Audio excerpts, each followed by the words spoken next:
set the background for the technical and other in-depth discussion today on different topics that is very important to the South China Sea and beyond. Though sometimes that issue usually overlooked, but it has very long and serious consequences in the futures and for the longer term. So today we have in this room, we have a very distinguished panelist for the session, the Roundtable 3 on saving the ocean from pollution. My name is Thanh. I'm Assistant Director General of the South China Sea Institute at the Diplomatic Academy of Vietnam. I would like to also introduce our distinguished panelists today. On my right-hand side, so we have Mr. James Borton, non-resident fellow at Tufts University Science Diplomacy Center. He also faculty associated the Walker Institute, the University of South Carolina, USA. And just next to me is Dr. Chia-Ying Ko. Is it? Chia-Ying Ko. Chia-Ying Ko, Assistant Professor at Institute of Fisheries Science, National Taiwan University. And we also, on the next one, we have Ms. Fanny Quertamp, Fanny Quertamp, Country Senior Advisor, EU-funded project, Rethinking Plastic Circular Economy Solution to Marine Litter. And last but not least, Professor Chu Hoi, the Chairman of Vietnam Association of Marine Environment and Nature and in Vietnam. So I would like to invite now Mr. James Borton to take the floor. Thank you. So normally we have tried to make the presentation within 12 minutes. Yep, so I will try to be good for the sake of time, 12 minutes. 12 Is minutes. It? 12, yep, yep. So usually, yesterday we have 10 minutes each, but we have one more, the people in discussion role, so we have only 4 today, so give 2 more minutes. Very good. Yep. Well, thank you again, Academy, for this generous invitation to be here.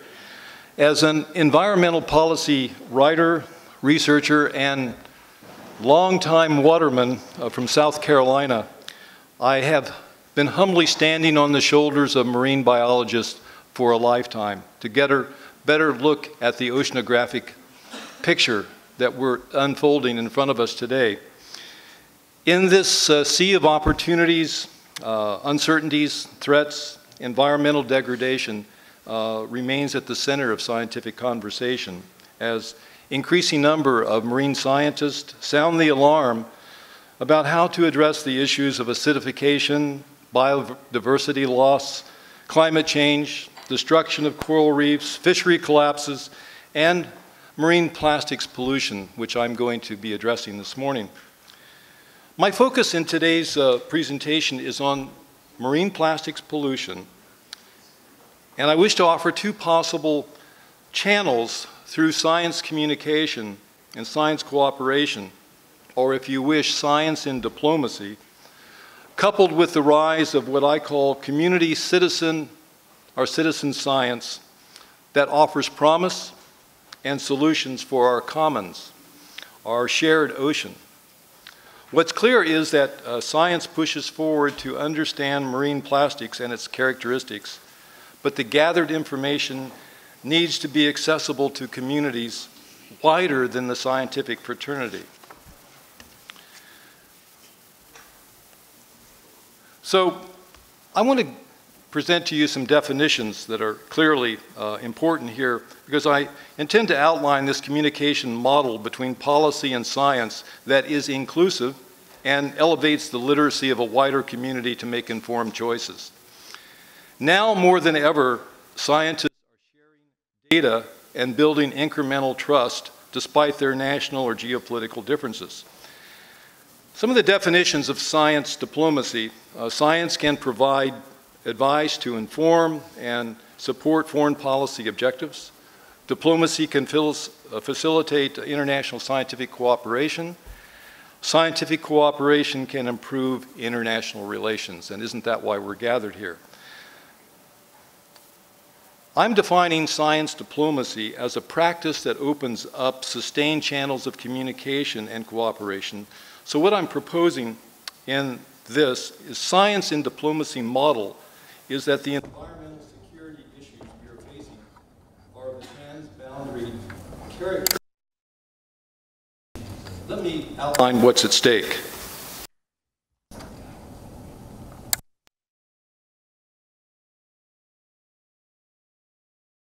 Definition of citizen science or civic science, the term defines a series of activities that link the general public with scientific research. Volunteers and non-professionals contribute collectively in a diverse range of scientific projects to answer real-world questions. There's a growing number of citizen or civic science projects around the world, and it's quite inspiring. I've seen that firsthand here in Vietnam. In fact, to be clear, citizen science can simply be defined as partnerships between scientists and non-scientists in which authentic data is collected. And this can be from citizens using the processing power of their computers to their smartphone. And so over the past 30 years, there's been a steady rise in what I call participatory research approaches with the public engaged alongside science experts. This participatory approach is reflected in the adoption of science apps available for their ubiquitous smartphones. Let's call it 2.0 citizen or civic science. Yesterday, we heard from distinguished panelists about UNCLOS. They didn't specifically focus on Article 1, 2, 3, but it provides that states should cooperate with each other to coordinate the management, conservation, exploration, and exploitation of the living resources of the sea and their scientific research policies, the protection and preservation of the marine environment. Admittedly, the political and military tensions in the region have not facilitated a greater focus on environmental issues, but they should, and here's why. There is an ecological catastrophe that is unfolding, and I've seen this up close and personal as I have boarded a Chinese fishing vessel headed to Lisan Island, and from Lisan Island to the Paracels. The South China Sea's rich natural heritage of marine diversity faces new ecological danger, not only from the overfishing, the habitat disruption of the coral reefs, but especially marine plastics debris. More than 8 million tons of plastic enter the oceans each year, equivalent to dumping a garbage truck of plastic every minute into the ocean. Of course, we have abandoned, lost, or discarded fishing gear in the ocean. 80% of the South China Sea coral reefs are degraded. Agricultural and industrial runoff pollute coastal regions. Overexploitation threatens the marine biodiversity. This transfer of biodiversity across the open water or the commons is not only being disrupted, but we are seeing signs of this collapse. My colleague and friend, Dr. Paul Berkman, has defined environmental security in this manner. It's an integrated approach for assessing and responding to the risk as well as the opportunities generated by an environmental state change. Environmental security is linked with regional and international security. So we're seeing a collapse of fisheries that impact 1.9 billion people. We know that the marine plastic pollution has a negative ecological, social, and economic impact. Marine plastics poses dangers to all marine life and habitats, including our coral reefs. China, Indonesia, the Philippines are the top 5 most plastic pollution states. 8 out of the 10 heaviest polluters are countries in Asia. Land reclamation endangers the recovery of fish stocks. Plastic, it occurs on coastlines, at the sea surface, and on the sea floor. However, like many places in this region of the world, it doesn't take long to see it almost everywhere. Unfortunately, too many coastlines are choking on plastics, as is evident in this photo. I've had the privilege and opportunity to go to Kula Cham, an island which is about 25 kilometers off Hoi An. And there, my friend Professor Chuman Trin and his citizen science projects have been helping those 2,000 create a marine protected area, an MPA. The marine protected area encompasses approximately 165 acres of coral reefs and over 500 hectares of seagrass beds. No plastic is allowed on this island. The Cham Islands is also home really to Vietnam's first plastic bag ban, and they've been doing an exceptional job. I've seen young students from the University of Da Nang, environmental science students, go to the island where they engage in outreach, if you wish, education with the islanders there. And they've been doing this for a number of years. It's become a model that they're now taking to Lisan Island as part of this sustainability and conservation practice. They're building a plastic action network and has direct linkages with the government. So local businesses, youth, women, reduce, reuse, recycle, the 3 R's, the plastic waste in Vietnam. This is Kula Cham. It is beautiful. The water is pristine. There are now more and more kind of ecotourism development, but no hotels, no motels, just homestay on Kula Cham. Indeed, conservation and sustainability. Let me just move along here. Also, in Kat Ba or Ha Long, there's the Green Bays project where communities are engaged with the local government for waste management reinforcement, coastal cleanup, marine debris monitoring, kind of a plastic action network that exists there too, and it's very successful. I'm not going to get into the details in this particular slide on the plastic waste produced and mismanaged. I realize my time is running short, but again, my paper is in your folder there, and I can highlight a little bit more of this plastic waste. We do know that Indonesia, Vietnam, the Philippines dispose about 2.5 to 5 million tons of plastic, and this is becoming more and more of a global issue. This kind of cycling of plastic degradation, the flow of plastics into the sea, is associated, as you can see, with industrial activities and discarded fishing gear and fishing nets and direct linkage of microplastics in our ocean.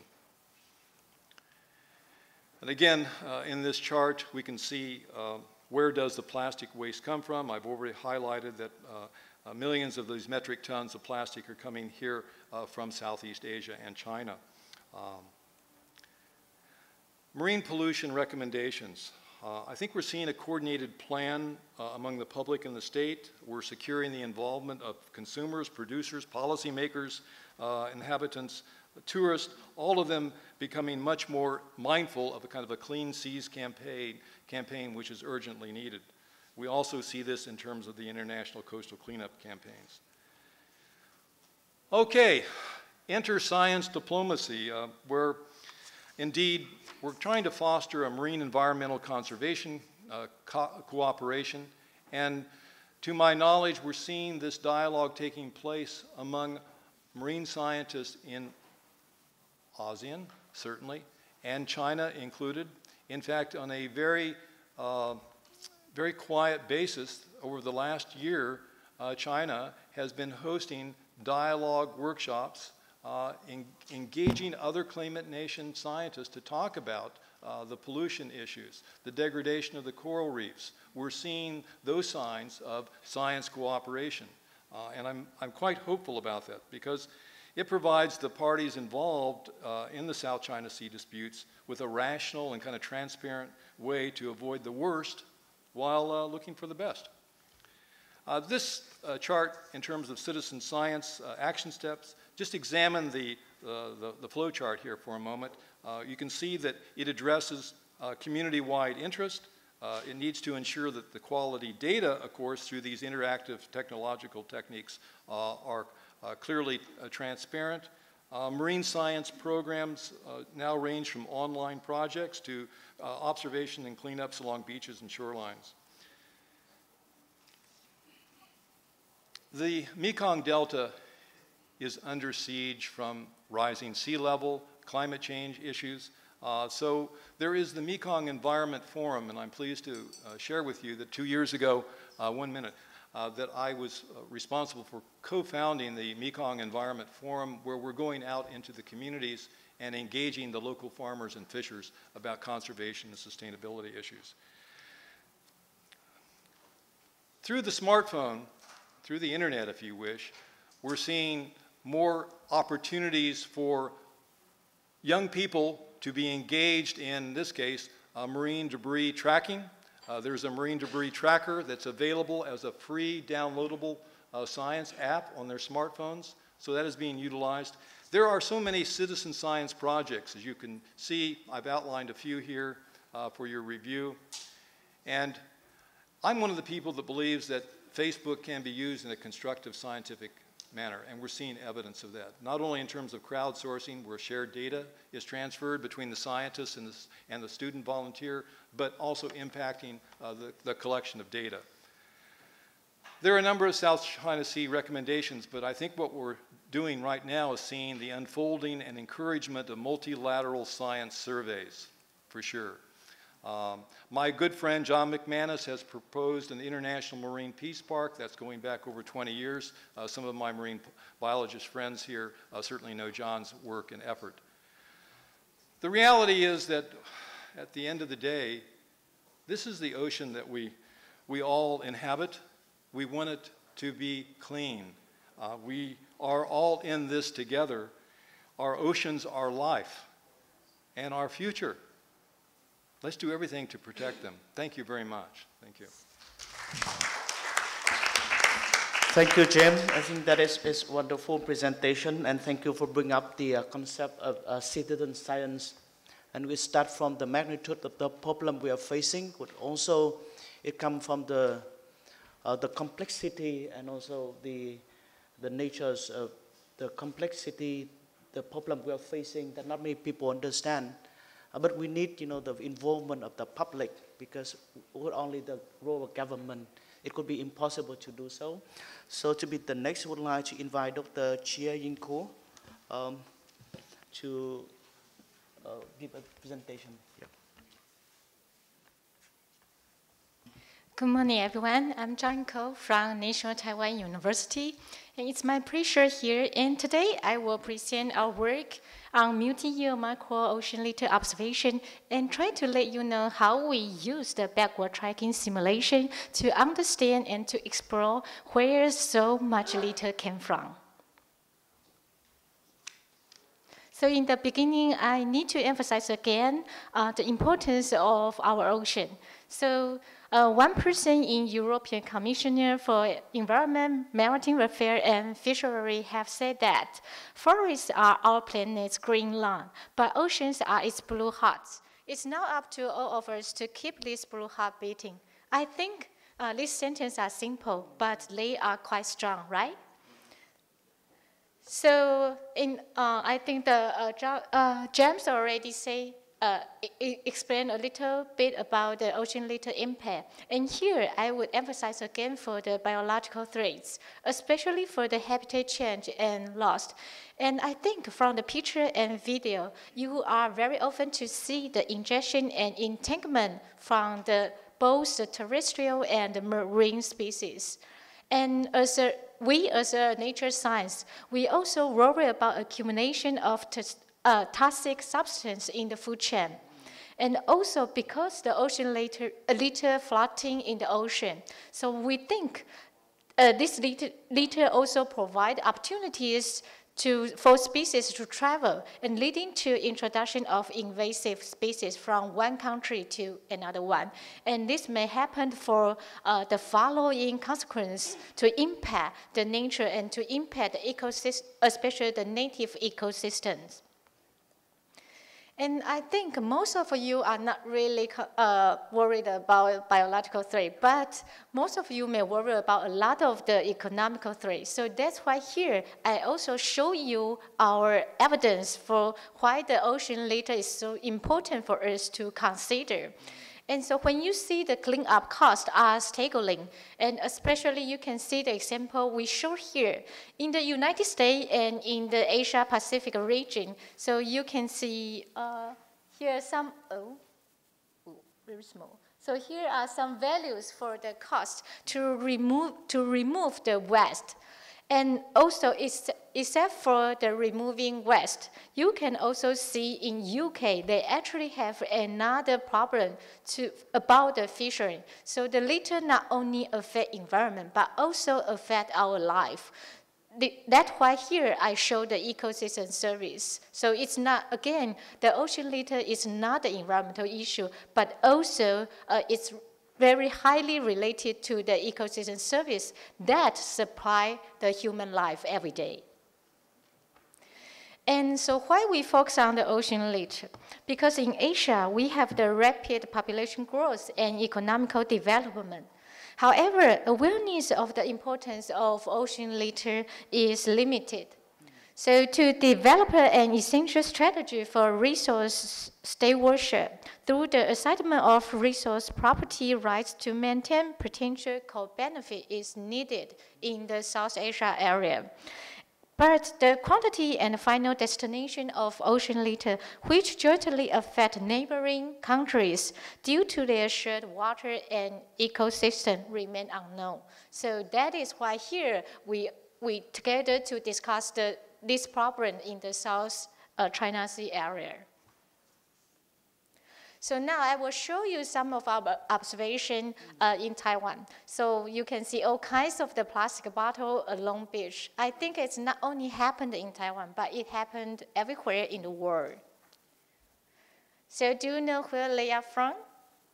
So I think some of you may recognize the plastic made in Vietnam, right? But also, surprisingly, you can find, when you see here, we also find the litter in Taiwan, but it made in Egypt. So can you imagine the geographic area? So it's very, very far away from Egypt to Taiwan, right? So it's very surprising for us. And even here, we find the large waste in the beach. So you can see here is the human, but compared to the human, so you can see it's a very huge waste. We guess it's for fishing or maybe for the vessel or something, we don't know. But it's really the litter from the ocean. And the amount of waste is really scary.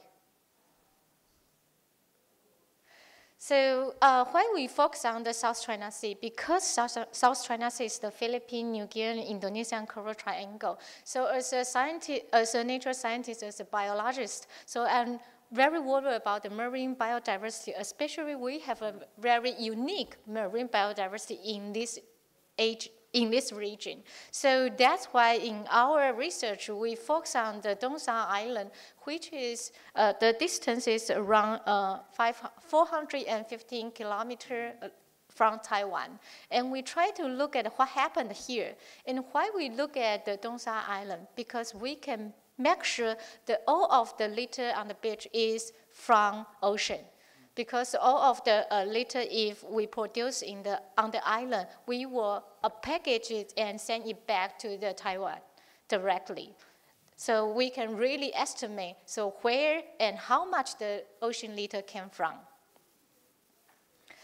So the micro-ocean litter was collected monthly along fixed 15-meter onshore transect on the north and south coast of Dongshan Island from 2012 to 2016. And actually, this monitoring program is ongoing. And so please image the potential total amount of litter when you see my values after. So here are the results. So the annual macro-ocean litter quantity range from 100 kilogram to 300 kilogram. But you should image that it's just 1 year, and it's just very short transect. And you can see it's the litter mainly accumulated from October to February in Dongshan Island. And this is the monthly weighted. But when you look at the monthly item of the litter, so you can see it's the huge number. The annual number of items range from 2,000 up to 8,000. So it's a huge difference. And we can see the significant seasonal difference between cost.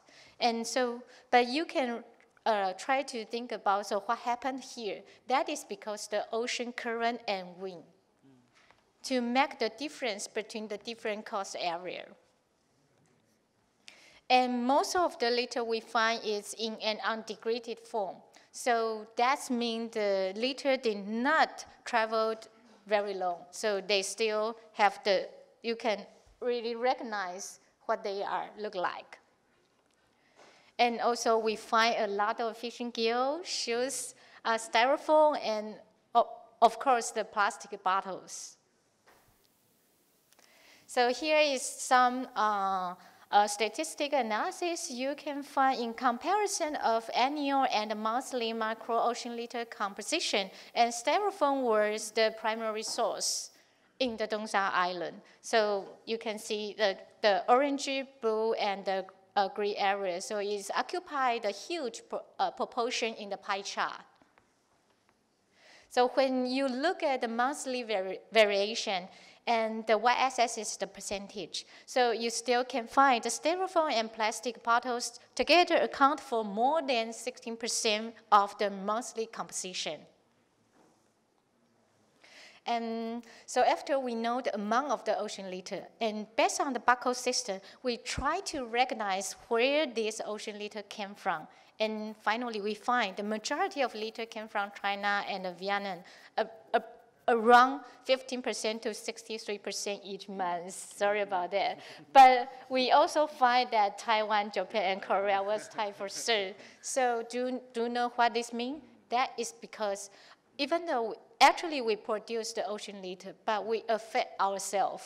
And all of us actually affect the surrounding area country. So it's actually related to all of us.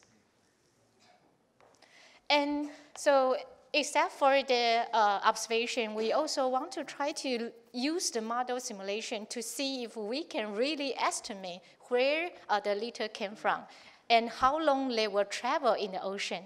And we find the estimate driving time of the macro ocean litter show monthly and directional variability ranging from 8 to 615 days. So later you can see the different colors show the different regional ocean area. Then you can compare where the litter came from. But you can image that in this area, actually, the litter from different areas can arrive Dongsa Island very fast. So here is one of the results for our simulation. So maybe you cannot really understand for the low or the high simulation, but you can just image we have the the slight wind and the very strong wind.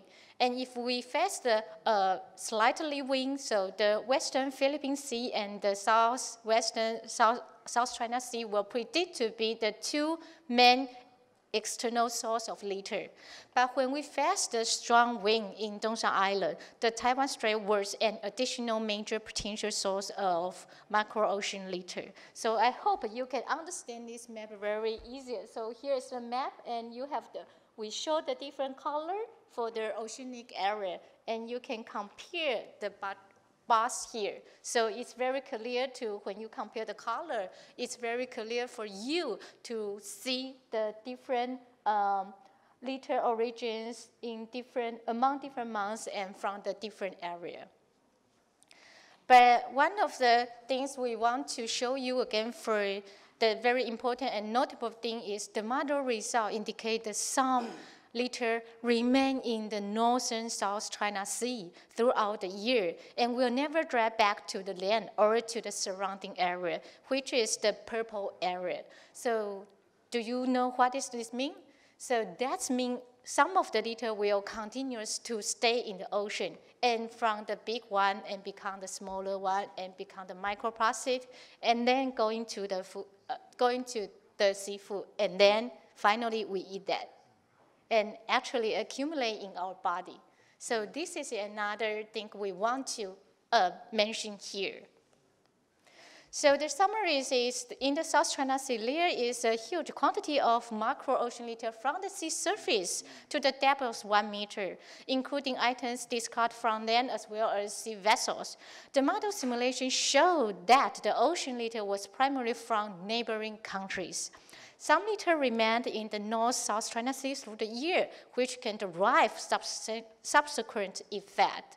So, you know, actually, as the nature scientist or biologist, we didn't really touch about the policy, but you know, in this research, we try to recommend regional to global management action plan for the oceanic protection, including the first one, incorporating environmental and wildlife monitoring program to be win-win. The second one is we suggest the litter on board vessel not to dump at sea and be instead collect, shipped back, and processed on shore. We encourage the use of environmental friendly fishing gear or plastic. The third one is we suggest to strengthen the national information exchange, acknowledging and fulfilling cooperating oceanic environmental protection plan through tracking way. And finally, of course, we need to raise public awareness and action to protect oceans, strengthen the legal system to better regulate ocean litter management. So we already provide 4, and you guys, do you have the more and other action plan? And maybe such as what the James already provide for the science diplomacy, or such as this international conference. So I think we can do more. And so here is just show some of the research that they mentioned for after 1 year that in the South China Sea area, actually it's very easy for us to get the litter accumulation, and we need to notice that. So this is the challenges in the South China Sea. We need to face it. And finally, I think with marine, the ocean litter, pictures speak louder than words, right? And we do need consensus and cooperation from local, regional to global perspective to consider such ocean litter marine environmental issue. Thank you for your attention.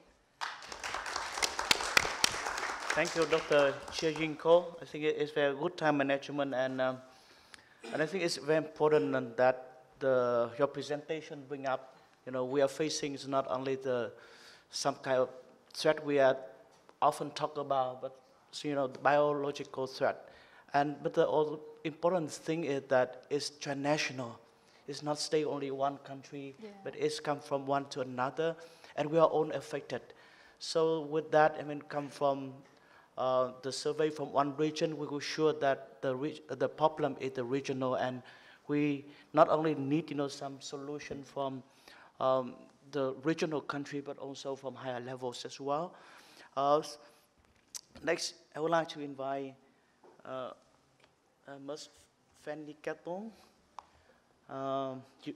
Over to you. Yep. Good morning, ladies and gentlemen. Thank you very much for your invitation, and thank you for the 2 previous presentations. I think that they raise very strong evidence on marine environment protection. Let me introduce to you the project Rethinking Plastic, Circular Economy Solution to Marine Litter, a cooperation project at the regional level as a contribution of prevention against plastic pollution. We've seen the environmental protection of the ocean is crucial and is founded on common values, common principles, and common interests. The protection of the oceans needs joint efforts to face new challenges on plastic pollution, and more cooperation in this area could participate to improve the regional dialogue. Plastic pollution is a global concern, posing environmental, economic, and health problems, and I think the 2 previous presentations show it very clearly. Poor practices on solid waste management, wastewater collection and treatment, lack of infrastructure, and awareness of the public about the consequence of their action aggravate the situation. Marine litter is one of the clearest symbols of a resource inefficiency economy. Valuable materials are polluting our beaches and damaging our environment instead of being pumped back into our economy. Therefore, a circular economy approach which puts the emphasis on preventing waste and on recycling and reuse of materials and products is one of the best solutions to the marine litter problems. We live in a changing world. The resource-intensive practices that once brought us growth are now unsuitable to the 21st century. Our resources are scarce and their prices are constantly rising. Rapid urbanization and economic development are changing consumption and production patterns. Our appetite for product is rising, and so our demand for resource putting pressure on the environment, on which our development depends. However, inefficient use of resource will certainly put our economic development in question. I will introduce you the project Rethinking Plastic, which is a program co-financed by European Union and the Federal Republic of Germany, and is implemented by GIZ and Expertise France. This action aims to strengthen the cooperation of the EU with selected countries in East and Southeast Asia, indirectly including also the Mekong region and ASEAN, to jointly implement activity that will address waste prevention, sustainable consumption and production of plastic, including waste management aspects and prevention of plastic waste entering into the marine environment. The activity will be developed mainly in 5 countries: China, Philippines, Indonesia, Vietnam, and Thailand. The project had just started last May and will be developed and implemented until April 2022.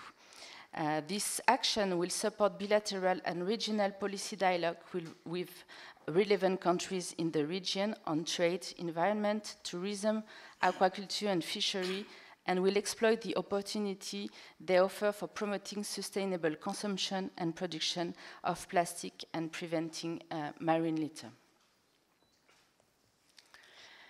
We've seen, I will not detail all the information we've seen, but researchers and recent studies at the regional level state that by 2050 more plastic in the ocean than fishes. And we've seen that the importance of science and at the local and level, and the scientist knowledge is very important to be more consistent on this data. Over 800 species are affected by marine litter. About 60 to 90% of the marine litter consists of plastics.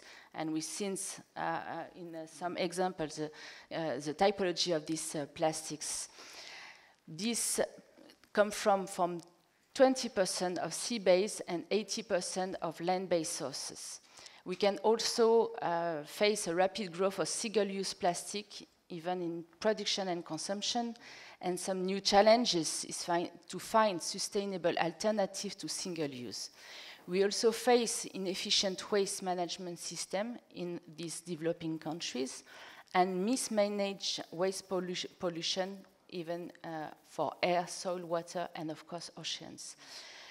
Addressing marine litter requires inclusive, coordinated, and global response. We all know about this. I will not detail all these international agreement, convention, and declaration, but we can see that at the global level in recent years, more and more countries are developing some cooperation. We can list all the general conference, UN Ocean Conference in 2017. In 2018, the G7 Ocean Plastic Charter, and more recently, the UN Environment Assembly Resolution on Marine Litter, Single-Use Plastics, Solid Waste Management, and the Basel Convention modifications. EU, with mainly recently since 2015, developed a very strong policy on circular economy and have adopted an ambitious circular economy action plan, which includes measures that will help stimulate Europe's transition toward a circular economy. boosts global competitiveness, fosters sustainable economic growth, and generates new jobs. The Circular Economy Action Plan has been established and has developed 54 actions that today are fully implemented. These actions are contributing to closing the loop to the product life cycles through greater recycling and reuse, and bring benefits for both the environment and the economy. After 3 years of adoption, all these actions have been delivered or still be in implementation. Plastic has been identified as a key aspect of this circular economy action, and recently, in January 2018, the EU adopted the plastic strategy. More recently, the directive on single-use plastic, also in 2019, has been adopted. In Asia, also a lot of cooperation have been led and developed, and we can mention more recently the Bangkok Declaration on combating marine debris in ASEAN region. Next year, Vietnam will share the ASEAN, and we hope that will be a strong also action and policy at this level.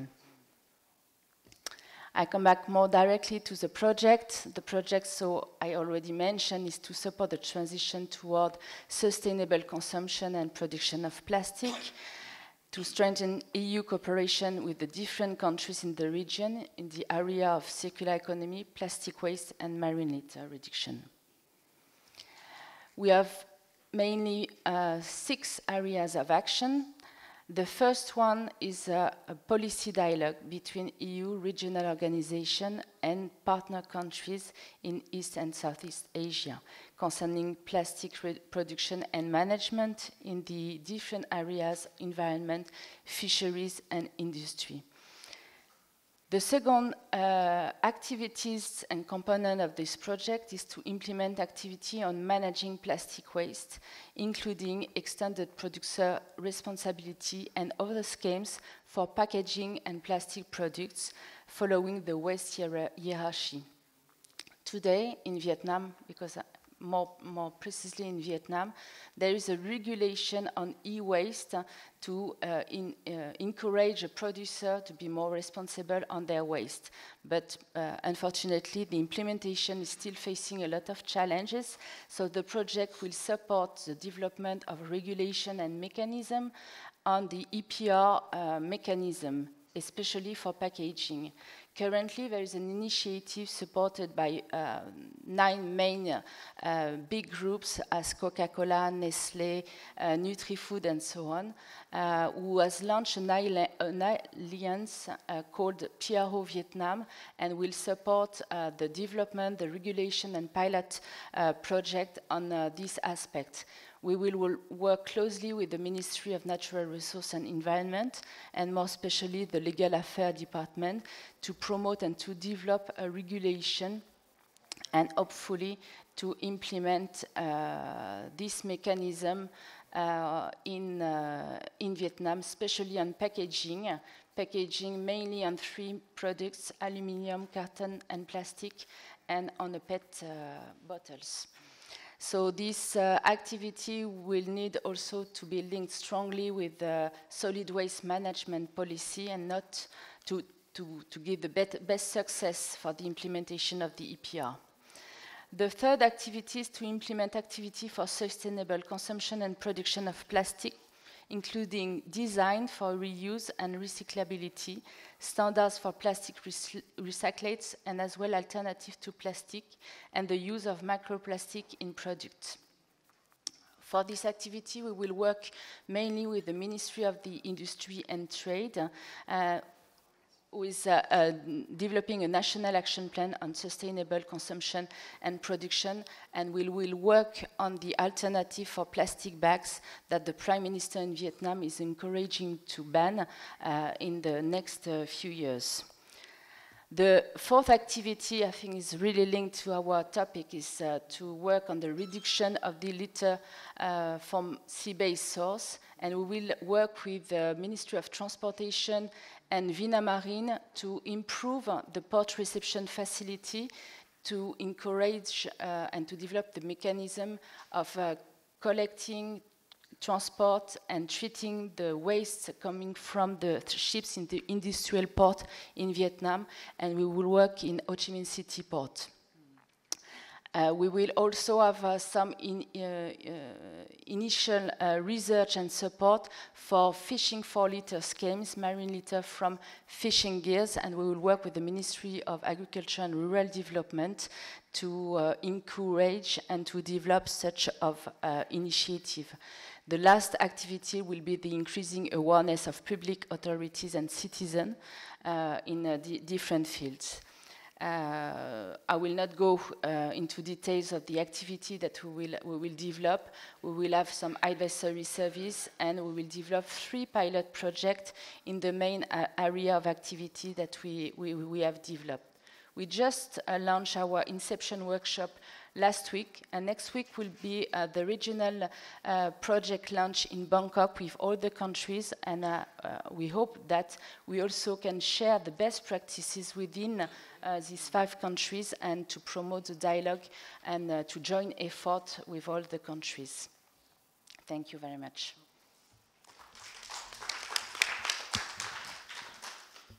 Thank you, Fanny. I think that is fantastic time management, and I think the transition is good. We start with understanding the magnitude of the problem, the sophistication, and we emphasize the need for the necessity for citizen science or to bring science to the public. And we come to a specific project, and with this, I would like to appreciate the support of the European Union with the specific project. And of course, it's start within the Singapore Chairmanship within ASEAN, and now we see some specific engagement from external partners, especially European Union, on that.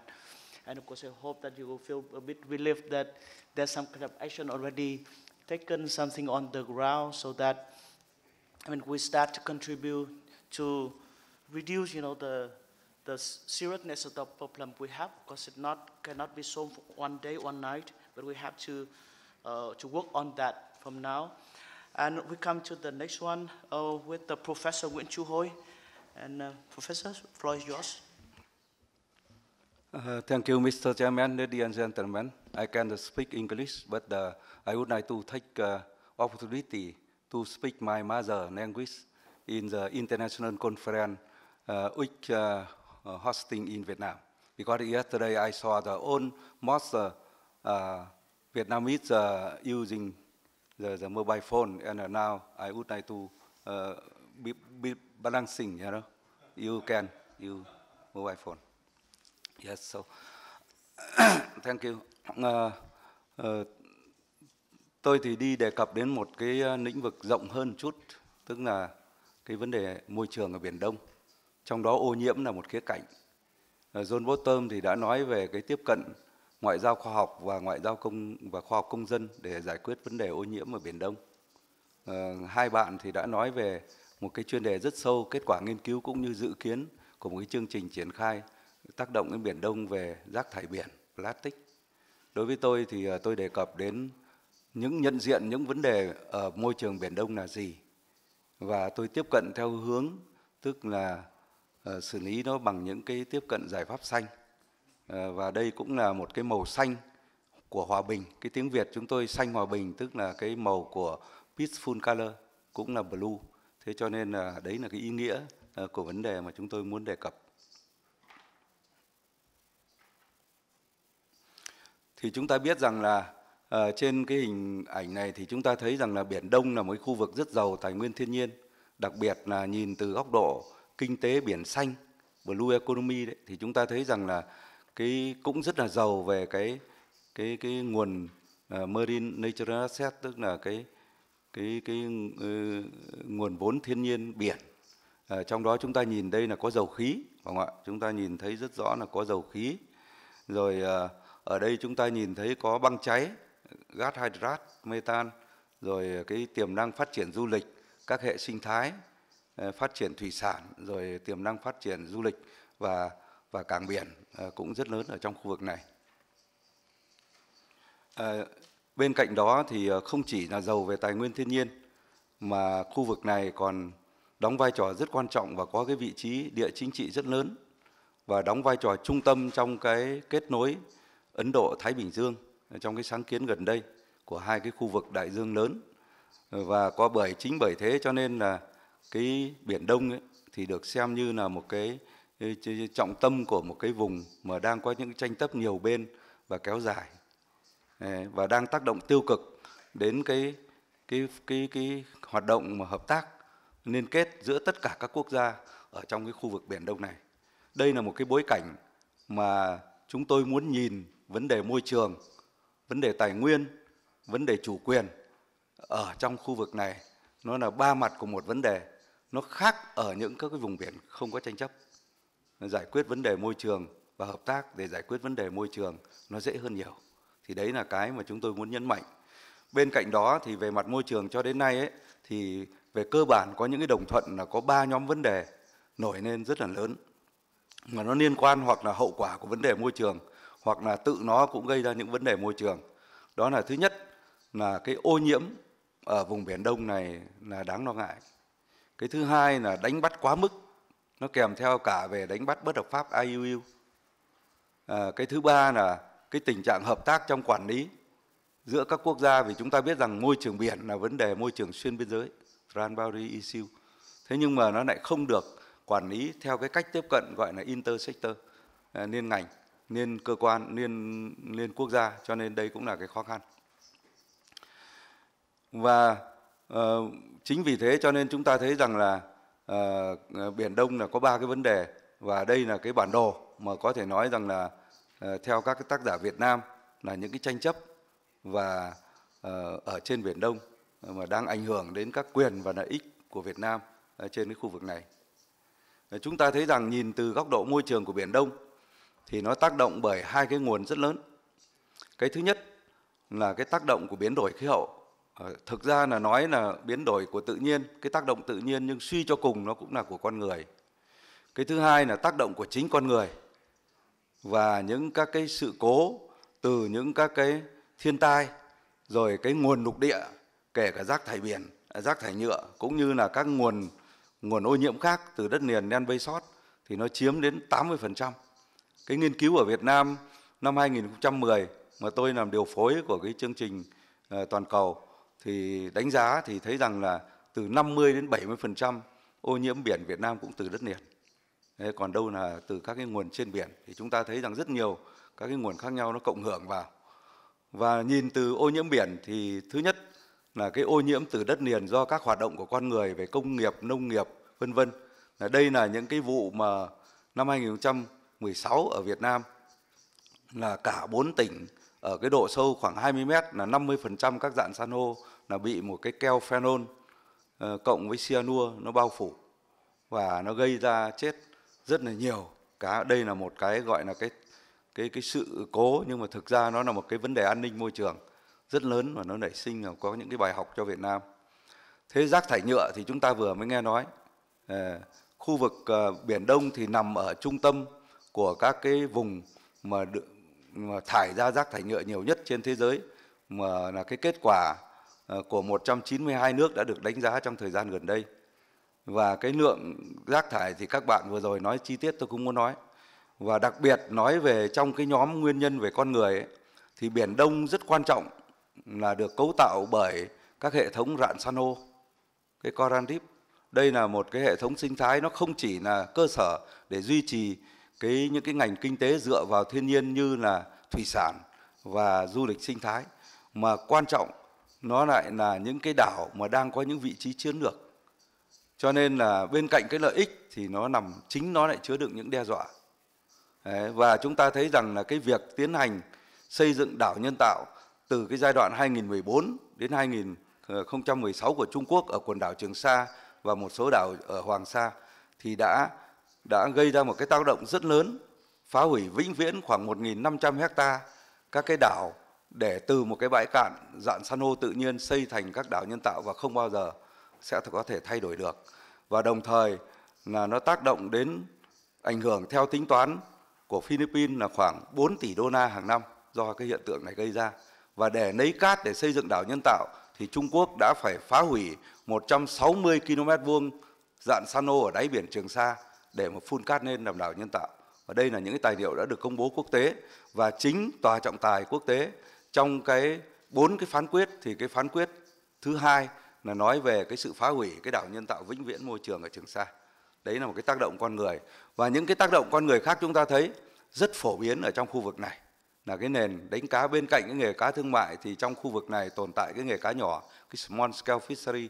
Cho nên là cái đánh bắt cá bằng mìn, rồi đánh bằng thuốc mê, hóa chất độc, rồi gây ra những cái hiện tượng sử dụng thừa những cái dinh dưỡng trong quá trình nuôi trồng thủy sản vân vân, gây ra những thủy triều đỏ, rồi những sự cố tràn dầu ở vùng biển này rất lớn. Chúng ta biết rằng một cái tuyến hàng hải lớn nhất là đi qua đây, 300 tàu, trong đó có 200 tàu chở dầu quốc tế, không nói 7 tuyến hàng hải trong khu vực, gây ra những cái hiểm họa, và nó lại nằm trong một khu vực tranh chấp, cho nên những cái rủi ro về sự cố về tràn dầu là cực kỳ lớn ở trong khu vực này mà không lường được. Về biến đổi khí hậu và ocean change, chúng ta nói nhiều đến biến đổi khí hậu là climate change, nhưng chúng ta ít nói đến cái ocean change. Ocean change nó đưa ra là axit hóa như là đại dương, trong đó có vùng Biển Đông, James Borton vừa nhắc đến, rồi vấn đề nước biển ấm lên, nước biển thiếu oxy như tôi vừa nói, rồi nước biển bị ô nhiễm, tất cả những cái đó. Và đây là cái mô hình ở Toán để mô phỏng cái nước biển dâng ở Biển Đông, thì thấy rằng những cái chỗ mà đậm nhất màu đỏ là những cái chỗ mà nước biển dâng cao, thì chúng ta thấy rằng là những cái quần đảo ở ngoài khơi, đặc biệt là những cái quần đảo rạn san hô thuần túy như Hoàng Sa, Trường Sa, Đông Sa, rồi những cái bãi cạn Caspian vân vân, thì đều có thể chìm ngập dưới đáy biển.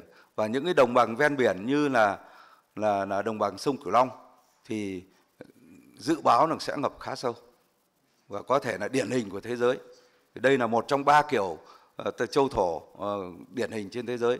Rồi những cái xói lở bờ biển chúng ta thấy hiện nay đang xảy ra ở 50%, trước kia chỉ có 20%, thì gần đây đã lên đến 50% tổng chiều dài đường bờ biển Việt Nam là đã bị xói lở ở mức độ khác nhau, rồi hạn hán, lũ lụt nó xen kẽ nhau. Đây là cái biến đổi khí hậu, nó tác động trực tiếp vào cái môi trường biển. Và hậu quả thì theo cái bản đồ của FAO, mà cái này thì tiến sĩ Trường ngồi đây cũng đã công bố, thì cái nghề cá coi như là bị côn nắp. Chúng ta thấy cái màu đỏ và cái màu vàng là những cái phần lớn là không còn cá hoặc cá còn rất ít.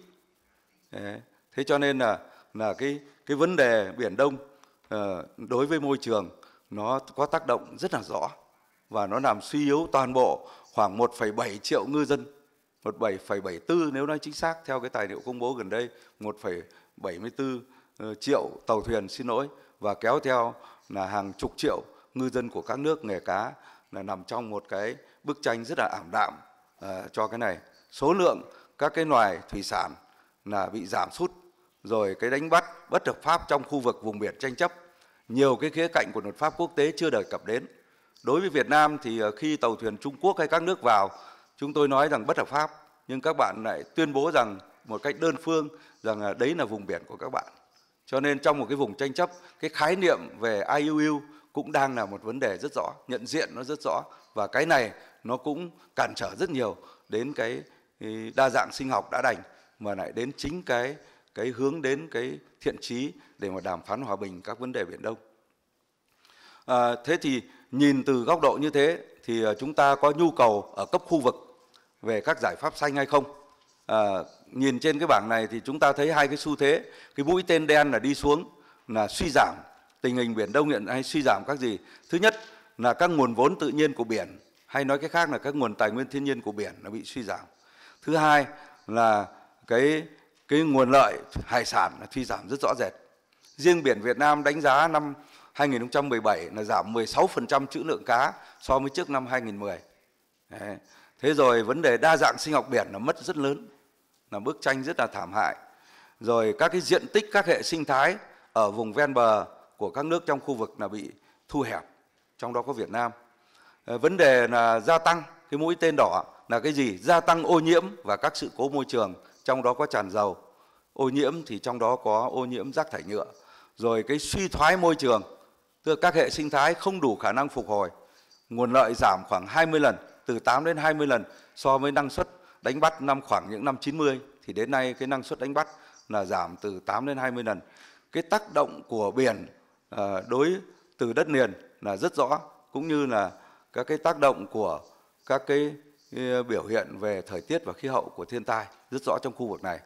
Cho nên là đứng trước cái tình hình đó, có nhiều giải pháp khác nhau để lựa chọn.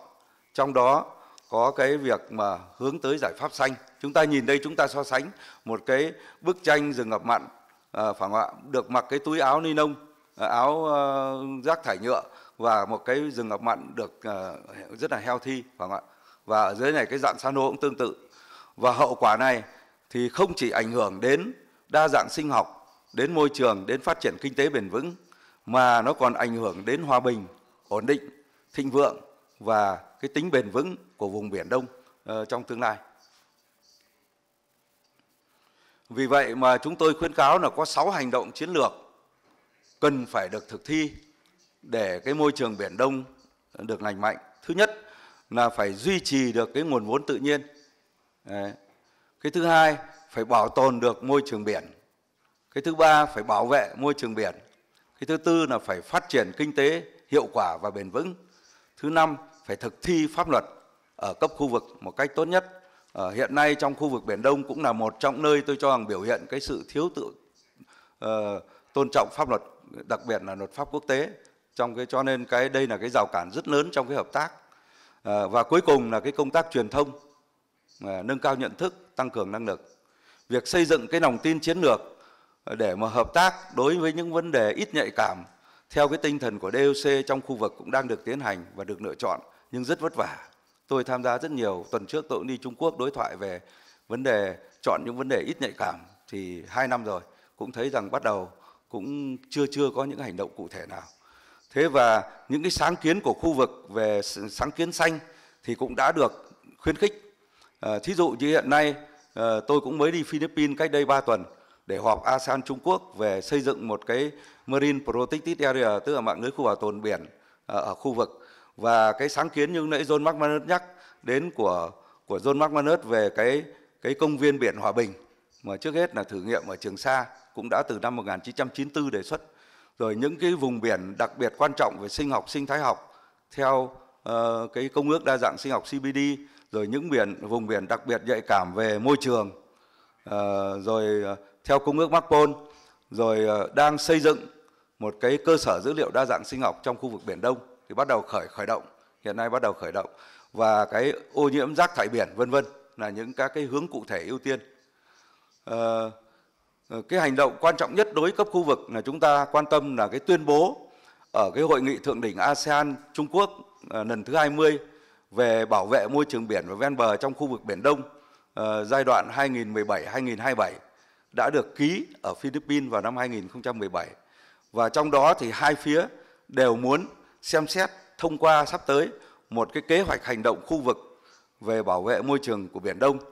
Vậy thì năm 2008, 7 nước trong khu vực, trong đó có Trung Quốc, đã thông qua được cái kế hoạch hành động chiến lược, viết tắt là SCAP về chống suy thoái môi trường Biển Đông và Vịnh Thái Lan.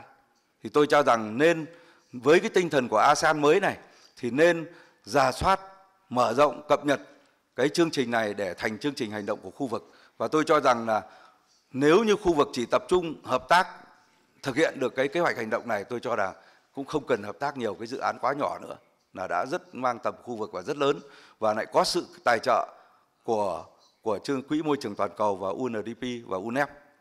Tôi rằng sẽ rất tốt. Và để thực hiện nó thì dứt khoát về mặt thể chế cần có một cái ban điều hành cấp khu vực với một cái cách tiếp cận là điều phối liên ngành để mà thực hiện cái kế hoạch hành động khu vực về môi trường, để mà thực hiện cái tuyên bố cam kết của hội nghị thượng đỉnh như tôi vừa nói lần thứ 20 Philippines năm 2017.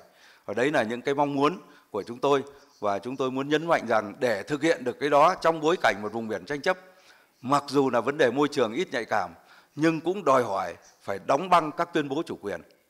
Đây là một cái điều kiện. Nếu các nước vẫn tiếp tục tham vọng chủ quyền và tiếp tục có những hành động đơn phương như hiện nay, gây tác động đến môi trường, chúng ta cứ tưởng rằng môi trường là môi trường, nhưng mà 3 vấn đề nó là một. Và chính tôi năm 2016 đã viết cuốn An ninh môi trường và hòa bình của Biển Đông, và đã xuất bản bằng rất tiếc bằng tiếng Việt cho nên không chia sẻ được trực tiếp cho các bạn. Xin cảm ơn.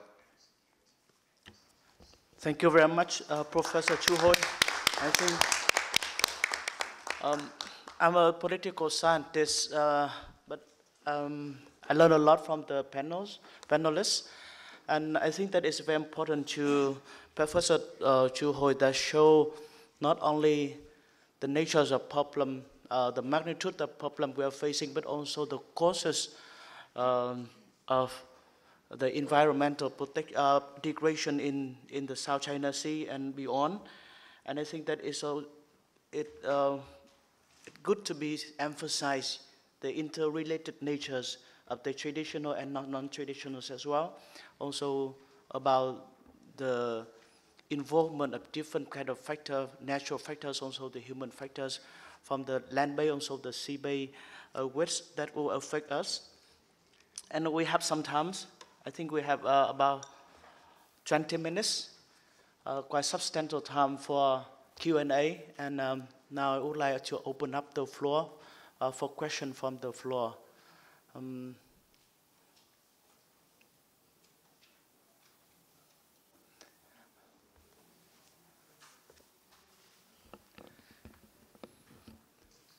Anything, anyone? So maybe I go, yeah, okay, one. So I take a couple of questions and we come back to the panel.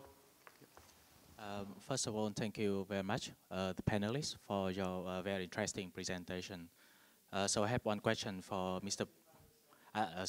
My name is Phương. I'm a researcher in nuclear security and nuclear non-proliferation.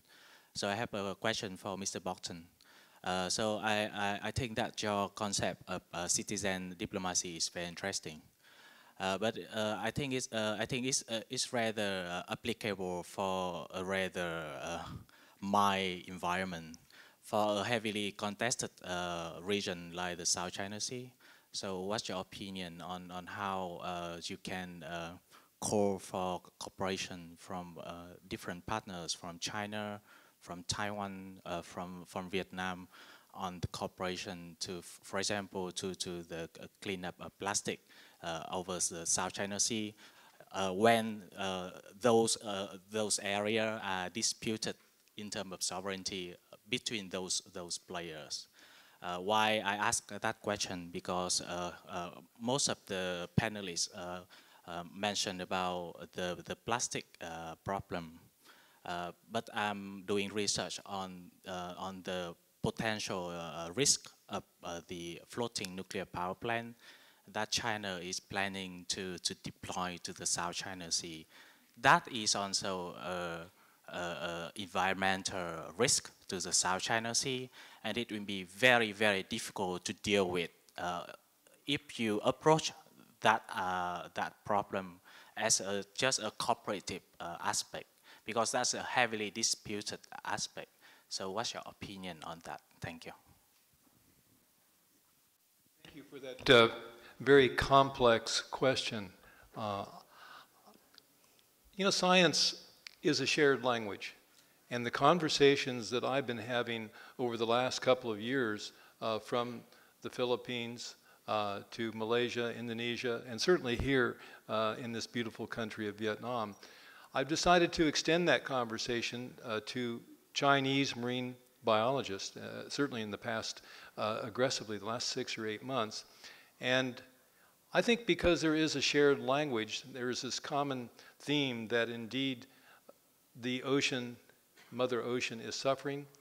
We've seen the depletion of fish stocks dramatically, as Professor Nguyen Hoi has outlined in his presentation, precipitous drop in fish. So we have a common and shared problem. It's called food security. I believe that the science can transcend these political and legal impediments. It's an urgent need, and I believe that there is a rallying cry, and I'm sorry that Professor Hu has left our session. I'd like to get him to respond, but I see the Chinese marine biologist who are speaking up, and they're communicating to me by emails. I have a record of email communication, and they are concerned, and they are beginning to have that dialogue. And I know that perhaps Professor Chu Hoi will talk about his recent dialogue there in China. But the fact is that the conversation is starting. Maybe some people will say, well, it's about time, given the degradation at the expense of our coral reefs being destroyed by Chinese reclamation. But the marine scientists are most interested in engaging in a cooperative basis. That's why I had one of my former students create this wonderful illustration of the marine science research vessel flying all the claimant nation flags, as you observed, because I believe that the time is now. It is an urgent need to share in the data. And of course, everyone in this room knows that China has the resources. They now have four major marine science vessels for them to share that with other countries, including this Vietnam and the Philippines, Malaysia and Indonesia. I think becomes tantamount to a clarion call that, again, the ocean, we need life, and we need the ocean to be protected. So I think that science can prevail and transcend some of these geopolitical issues. Dialogue is the first step, and here we are at this conference, and once again engaging in, I think, a very cooperative tone. And as I said, I wish that at least we have Taiwan properly represented here, and perhaps my colleague would like to address this as well. But maybe that sounds a little too glib in terms of answering your question, because I talk not so much in platitudes, but I think the reality is that the marine biologists, they want to go out into the sea, they want to conduct cooperative marine science surveys, and perhaps my colleague would like to talk about that. So thank you for that question. Yeah. Sure. So thanks for your question, and I think it's a good question for us, especially. So before as a biologist, we sometimes we very worry about the marine biodiversity, but we also know that we need to use a different way to let everyone know that this is very important. So that's why now we try to do some that we call the transdisciplinary science. We try to transfer the science language to the public language.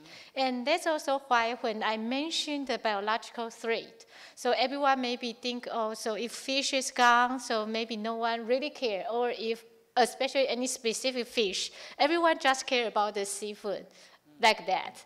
But so now we try to calculate the money, and we try to use the economy theory to let you know, oh, what happened for that we call the biodiversity loss.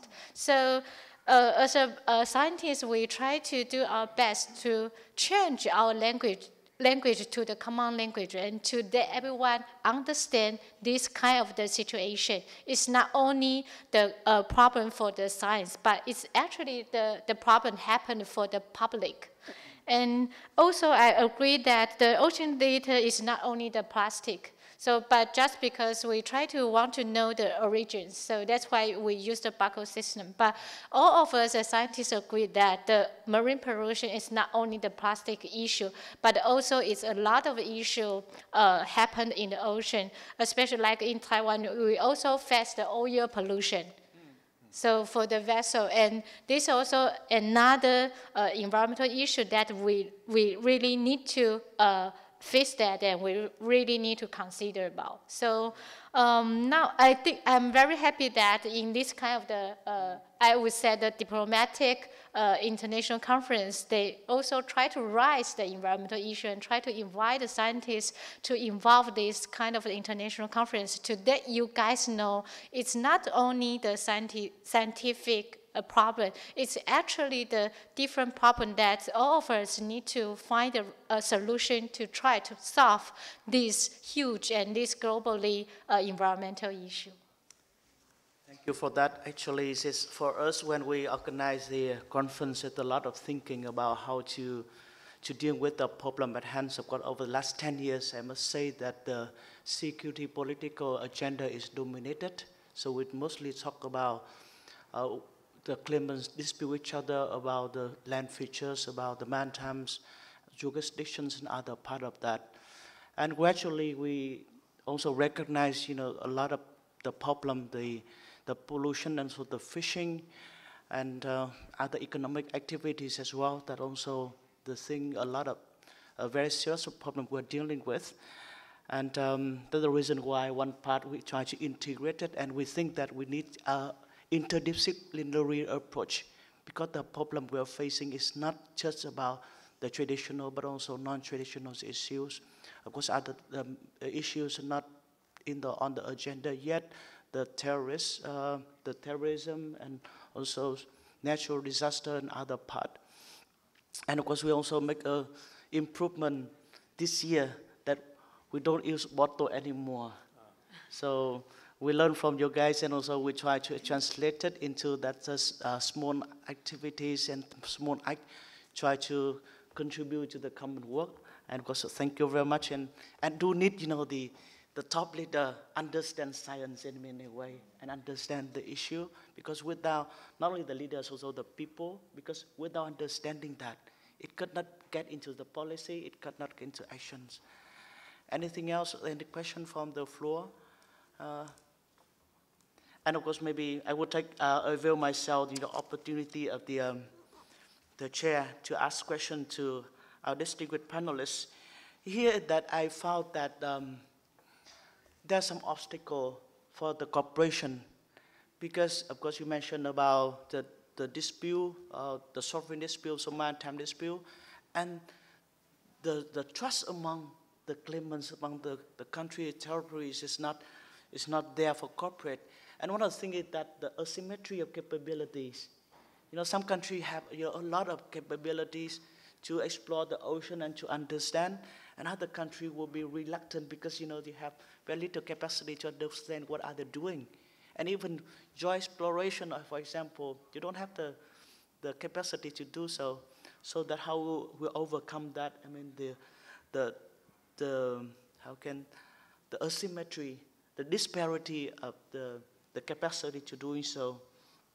And also the second question is I toss out so that you may interest to answer. How about the business community? I think it was how the science try to affect the business community on that. Because we all know that the business community is a substantial stakeholder, and they got benefit from that. And also, of course, I'm not sure that is correct me if I'm wrong, but some may get, substantial benefit from, the common heritage, the common property. So how we try to make the balance right between the business and also the community on that. So anyone to add one more issue, one more question so that we can raise it, please?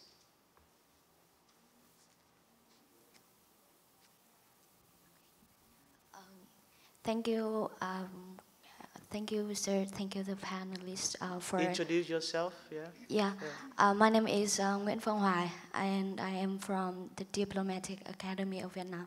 Before, when I was a student, I participated in a lot of environmental campaigns, and luckily today I participated in this event, and I feel very interested in the environmental issue. So I want to ask Fanny Quertamp a question. So before, when we launched the campaign to protect environment, we mostly we received the fund from the NGO, and personally, I realized that there was no really effective mechanism to promote the link between the government or any effective policy to educate the youth to engage more effective in environmental issue. So could you might recommend some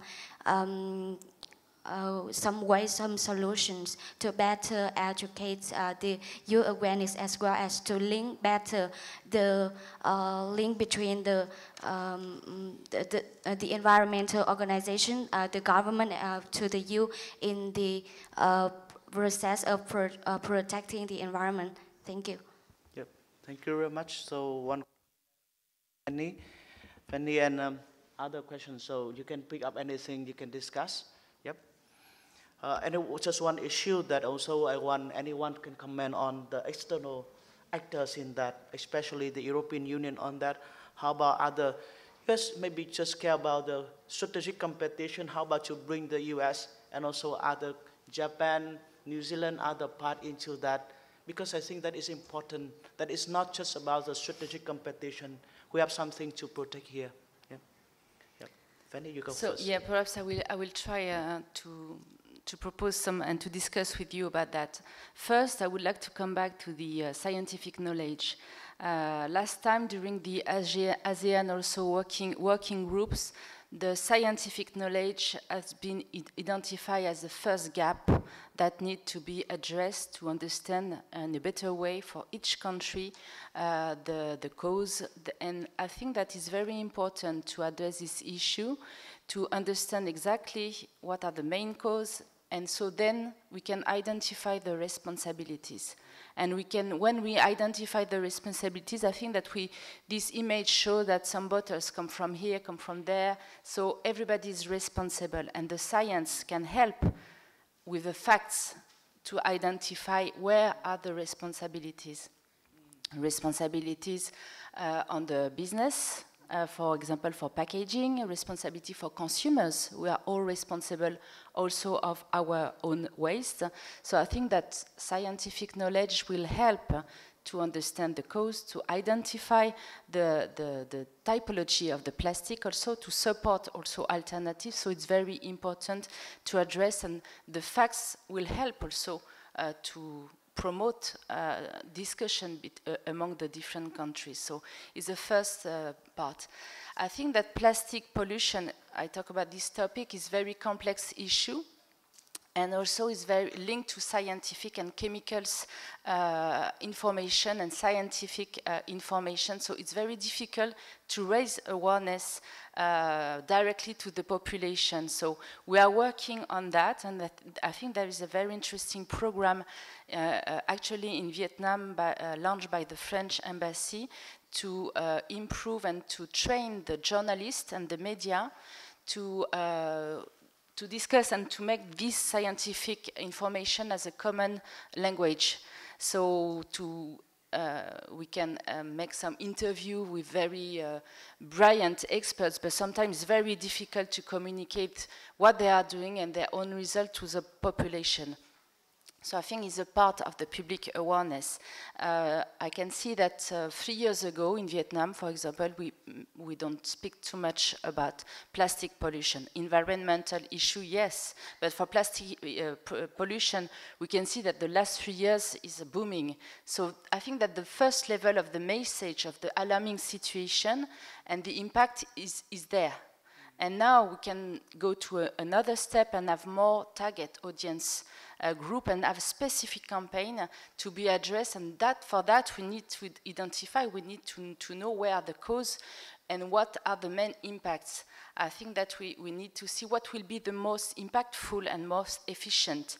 We mentioned the primary schools and the young students. I think it's a very important target audience, and we will work with our different partners to identify the key message and how it can help. We can have other target groups like the women, because women, they are the one going to the market, they are the one who are managing the budget and have the economic also interest. So we can focus different groups. We can also work with business partners to also work with the retailers, coffee shop, restaurant, and also discuss. So we are elaborating some different strategy of communication, and we will support some specific campaign with target groups. But it's not an easy way if you want to touch a large audience and deliver key message. You mentioned another issue that seems to me also very important is the effectiveness of this campaign, because we can deliver a lot of message, but what kind of impact it can have. And also, it's a lot of money sometimes, so it's a huge budget for this campaign, and I think that we should also monitor and have a kind of a performance audit on this campaign to see in terms of budget and efficiency of the message delivered that could be. So it's very important to see what has been done so far, to see the effectiveness of the message delivered and the impact. And I think in general for all the public policy is to be capable to measure the impact of the action and the policy. And we come back to the science and to the scientific knowledge. Without that, it's very difficult to define targets for public policy. So it's also very important. Thank you, Fanny. We only have running out of time. So I'd like to give everyone only 1 minute to respond what any point you want to raise to the floor. Sure. Very quickly. Even though I'm of another generation, I want to defend social media. Look, there's a lot of fake stories, there's a lot of fake news, the Twitter accounts, but let's face it, Facebook is a transformational science tool, and I believe in that. I also think it's an effective way not only to message environmental awareness, but I'm seeing that firsthand among some of the young people that I have identified, particularly in the Mekong Delta, which is facing some serious, perilous climate change issues. I mean, the term crowdsourcing refers to data that is collected and made available to researchers by non-professionals, if you wish, citizen science. The experts, like Dr. Nguyen Chu Hoi, they encourage that kind of crowdsourcing, data collection. And it is through social media that, we can, if you wish, mobilize, educate, galvanize responsible citizen kind of response, if you wish, to environmental issues. And I believe that the gatekeepers here in Hanoi really applaud, and they want to see that responsible tool that is social media used effectively. In this case, let's address some of the environmental issues. So thank you. Thank you, James. Okay, so I would like to say, actually before the talk, so everyone, John just say I'm the young generation. So I'm so happy, but I'm also very worried about this issue. And I also think that two of the young researchers, actually, all of us worry about that because we need to use this earth for more than all your guys. So I think for the young generation, we will try to develop ourselves as a multi-field person because we want to create a better environment for ourselves. And I think we will try our best to save this earth. And we also think we need to break the country, I think the boundary of the country. We really need to think about the international cooperation, no matter we are Taiwan or we are China or we are Vietnam. So we need to use a different way to think about the global environmental question. And so I think this is a very important thing. And finally, I want to say in Taiwan, we already start to do something, especially in the marine pollution. And I think everyone already prepared well. Everyone already already prepared to do something. And we are happy to cooperate with everyone as the Taiwan people. Thank you. Thank you. Thời gian thì không nhiều, tôi nói rất là rõ thôi. Cái ý mà lúc nãy nói rằng cái vai trò của doanh nghiệp với lại vai trò của các tổ chức phi chính phủ ở trong khu vực như thế nào. Nếu chúng ta nói rằng giải quyết ở cấp quốc gia thì cái vấn đề đó hết sức quan trọng và cần thiết. Thế nhưng cái đấy có phát huy được ở cái cấp khu vực Biển Đông hay không thì cả là một vấn đề. Cho nên lúc ấy trong cái tư tưởng của bài trình bày của tôi ấy là phải luôn là đặt cái vấn đề về môi trường, giải quyết kể cả vấn đề giải quyết môi trường vào trong cái bối cảnh của vùng biển tranh chấp là rất khó. Các doanh nghiệp luôn luôn hứa rằng là làm tốt môi trường và chúng tôi đang làm kinh tế xanh. Tuần vừa rồi tôi họp Trung Quốc, Tập đoàn Dầu khí Trung Quốc cũng báo cáo cái kế hoạch 5 năm khai thác Biển Đông cũng nói như thế. Nhưng khi hỏi đến vấn đề vậy thì có minh bạch thông tin môi trường, chúng tôi có tiếp cận được những cái hoạt động các ông trên biển để chúng tôi ấy không? Nếu chúng tôi không thì có thể thông qua Hòa bình Xanh, thông qua IUCN, những tổ chức môi trường quốc tế được không? Cũng không. Đây chính là cái khó khăn. Cho nên nói rất dễ, nhưng mà làm thì gần như các doanh nghiệp không làm. Cho nên tôi cho rằng là họ phải có vai trò, vì họ là người user, là sử dụng tài nguyên biển, đại dương, họ phải có trách nhiệm theo đúng UNCLOS 1982. Thế nhưng mà trên thực tiễn thì họ không làm được cái điều đó. Họ nói rằng là khi họ trả lời họ nói họ không làm được vì cái tranh chấp chủ quyền không phải do dầu khí quyết định được. Đấy, họ nói lại lúc ấy lại biện luận như vậy. Cái ý thứ hai là nói về NGO, thì tôi hiện nay đang là cũng vào loại thường là lâu năm trong cái mảng biển và nghề cá, là thành viên của ban điều hành quốc gia của GFSGP về cái quỹ môi trường vốn nhỏ và của cái chương trình Mangrove for Future, rừng ngập mặn cho tương lai của IUCN từ khá lâu. Thì hàng năm là có mấy chục cái dự án small grant độ 50.000 đô, nhưng mà chỉ làm ở những cái vùng cấp cộng đồng ở ven biển thôi. Ra đến cái đảo ven bờ như Cù Lao Chàm, Lý Sơn là quá lắm rồi. Khi Trường Sa xảy ra vấn đề đó, chúng tôi bằng các thông tin thông qua quốc tế, bạn bè và chính chúng tôi, thì chúng tôi đã thấy vấn đề môi trường rồi. Thế và chúng tôi đã tiếp xúc trong hội nghị quốc tế với lại thành viên của Hòa bình Xanh ở khu vực châu Á Thái Bình Dương. Họ cũng lắc đầu. Tức là tóm lại là gì? Các NGO nếu mà làm ở trong rất dễ, nhưng mà làm ra đến ngoài, đụng vào những vấn đề tranh chấp. Biển Đông là vấn đề tranh chấp, hiện nay cứ bảo là của tôi thì anh kia lại bảo của tôi. Thế cho nên là họ đều né tránh những cái tranh chấp chủ quyền. Đây là vấn đề rất khó cho khu vực Biển Đông. Thế trong khi chúng ta nỗ lực ở ven bờ, chúng ta thí dụ tôi nói Vũng Tàu cách đây 1 tháng thôi, Vũng Tàu thành phố Việt Nam, nỗ lực rác thải biển cũng phong trào, cũng dọn sạch bãi plastic. Nhưng đùng cái thì có một cái nguồn không hiểu hôm ấy làm sao có cái dòng nước, nó lại mang đến 400 tấn rác thải nhựa vào vùng biển Vũng Tàu. Và hôm ấy tôi vào thì họ vừa xong, họ mất 1 tuần, báo chí Việt Nam lên để mà cả những khách du lịch quốc tế cũng đến giúp để mà làm sạch các bãi biển, do 400 cái tấn rác thải nhựa đấy mà nó từ các dòng chảy ở ngoài đại dương nó vào, ngoài biển khơi nó vào, thì cũng không biết là nguồn từ ai. Đấy, bởi vì môi trường biển là vấn đề non-poisson, tức là không rõ nguồn. Pollution, non-poisson pollution, đấy là cái đặc trưng của môi trường biển. Cho nên cái quản lý từ nguồn là hết sức quan trọng. Cho nên chúng ta cứ nói là quản lý môi trường biển, nhưng thực chất là cái nỗ lực quản lý ở trên đất liền rất quan trọng. Bởi vì như người Việt Nam chúng tôi nói, trăm sông đều đổ về biển cả. Tất cả mọi thứ đều qua sông ngòi hoặc trực tiếp đổ ra biển. Cho nên là cái việc mà những nỗ lực ở biển là không đủ, mà phải nỗ lực ở bên bờ.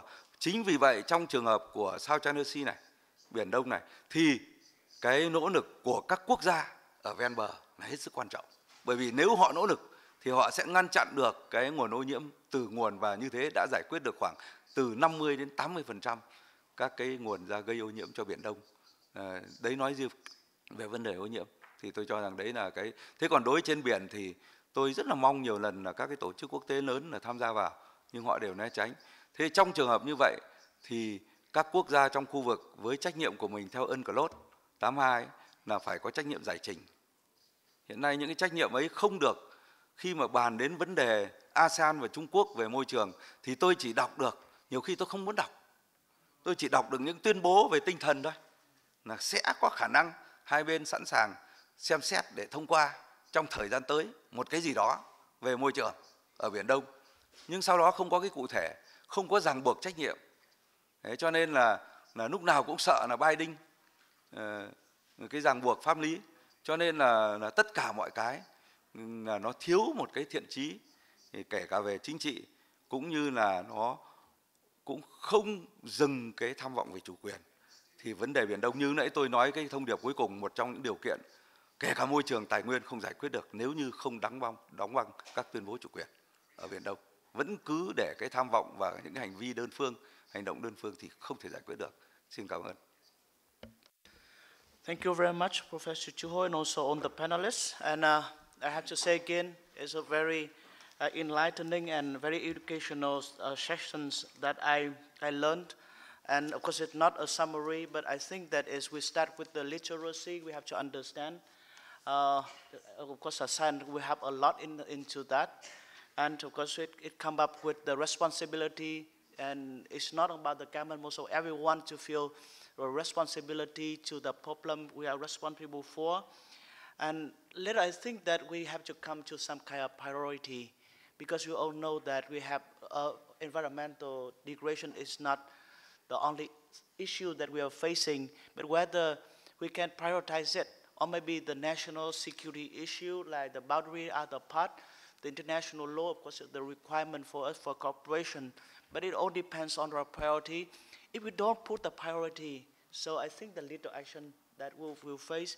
So I think that we need some advocacy on that, and from the organizer perspective, we very, very much thank you for the panelists to bring the issue to, and of course from priority we can go to at that the policy and so community. So that are my thinking and learning from that, and we try to build up from that. Of course, the specific project is very needed, of course, and that way we appreciate, you know, European Union step in, and so hopefully that other external actors will step in as well, the NGO, because, you know, without your help, I mean, that would take a longer time, but we definitely need, you know, the stronger and the more forceful action to the problem that you often overlook in the South China Sea and beyond. And with that, I hope that could you join me to give, you know, the panelists, you know, a big plus for their contribution.